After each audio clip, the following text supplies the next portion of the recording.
All some people can see is a broken, dilapidated trellis that's only useful for landfill.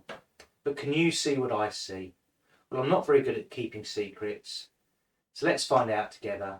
Let's get tinkering. This trellis really has seen better days. It's been in my garden quite a while, and eventually the posts on either side rotted. The wind has taken its toll on the trellis itself and it's quite damaged. So I'm going to take this apart and we're going to use all the bits of wood to make something that will be a nice gift for someone. Now, those of you that are regular viewers will know that most of my projects start out as reclaimed wood. When I see a piece of reclaimed wood like this old trellis, I see an opportunity to make something. The reason I'm not repairing this trellis and that I'm taking it apart is a previous trellis, the other side of my path, fell down a couple of years ago and I replaced it with something a lot more sturdy, and I'm going to do the same for where this trellis was. But when I brought this trellis into the workshop, I could see that most of it is actually reasonably sound. Some of the slats have snapped in the wind and the two posts are rotten at the bottom, but the rest of the wood is okay to reuse. So that's what we're going to do. And the project that I'm going to make with this is something I've made before on this channel, so it'll be familiar to a few of you, but not many people have actually watched that video. And when I made it last time, I didn't use a trellis, I used scrap from my table saw. I love giving old pieces of wood a new lease of life. And if you take anything away from this video, take away that to start a project, you don't need to go to the wood merchant and buy lots of really nice expensive wood. What you really need is a creative mind and some ideas. The first thing I'm going to do is get rid of all the staples, because if I don't, I know I'm going to stab myself.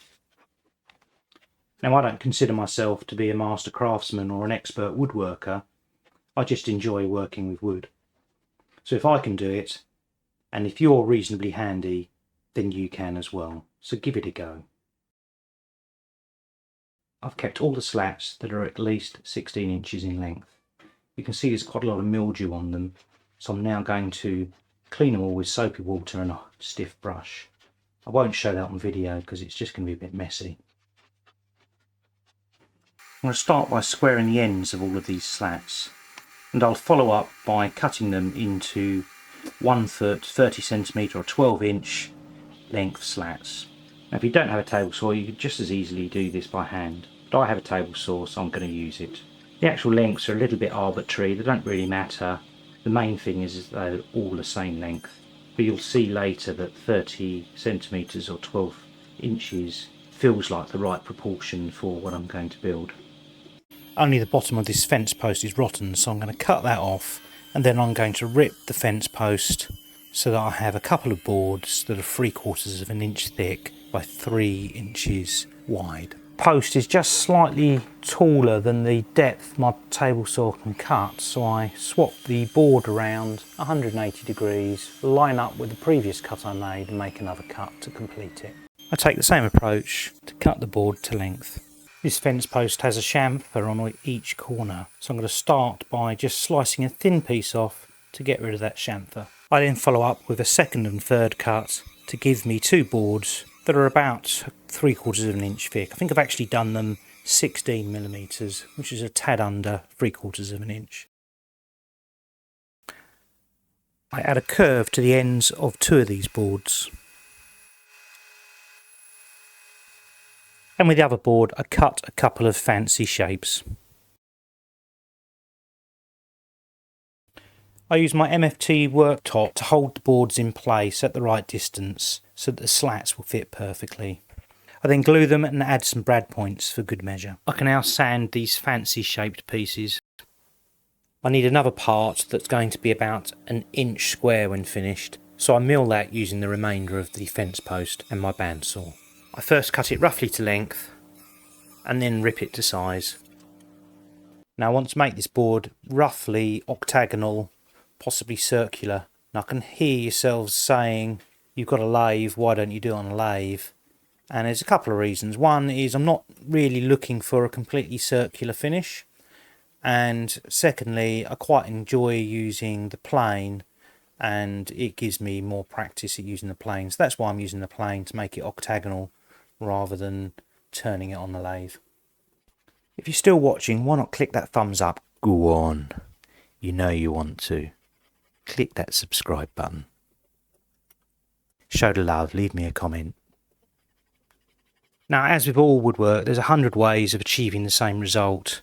I could have, for instance, set the table saw to 45 degrees and pushed it through the table saw a few times. Or I could have done the same on the bandsaw. Or I could have used a router. But all those things are quite noisy. And I quite like using the plane, although I wouldn't say I'm anything like an expert in it. I'm very much a novice. But I enjoy using it. It's easy to tidy up and it's nice and quiet. And it's quite satisfying, and you can see where you're going wrong and then correct for that. You also get to learn a little bit more about the grain of the wood, and what ways it likes being planed and what ways it doesn't.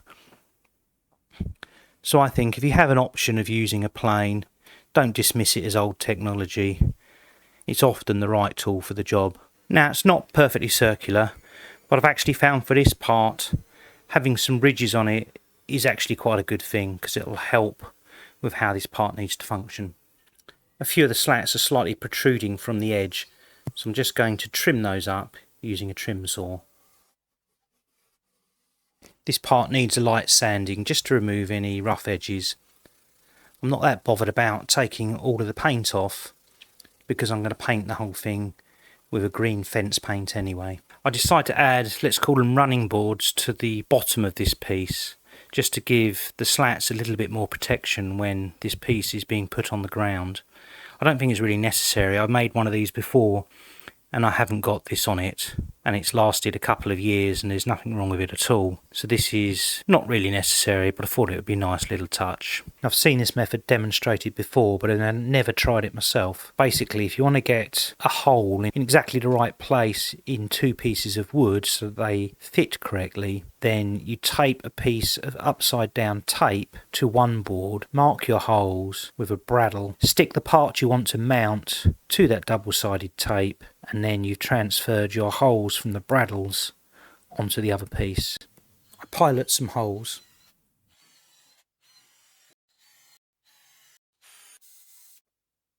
And everything lined up, so the masking tape trick worked perfectly. I now give everything a couple of coats of fencing paint. This is the same paint that was used on the trellis originally, so it matches what's already on there quite well, and therefore it goes on nicely.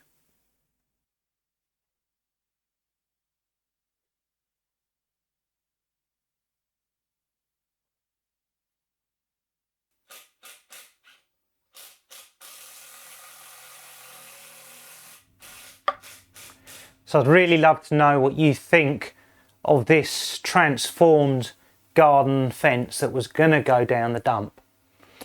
I think it'll make a great gift for a friend. But let me know what you think in the comments.